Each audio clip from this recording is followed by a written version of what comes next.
Hi friends, అందరికీ hi. ఈరోజు science and technology సబ్జెక్టులో భాగంగా భారత్లో వాయుశక్తి ఉత్పత్తి సామర్థ్యం గురించి చూద్దాం.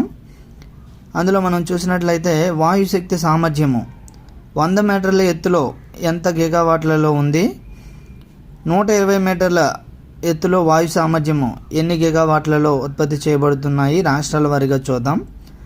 గుజరాత్ 100 మీటర్ల ఎత్తులో చూసినట్లయితే 84.43, 120 మీటర్ల ఎత్తులో అయితే 142.56, కర్ణాటక 55.85 గిగావాట్లు.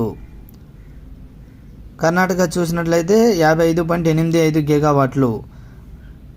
120 మీటర్ల ఎత్తు చూసినట్లయితే 124.15. అలా వరుసగా చూద్దాం. మహారాష్ట్ర 45.39, 98.21, ఆంధ్రప్రదేశ్ 44.22, 74.90, తమిళనాడు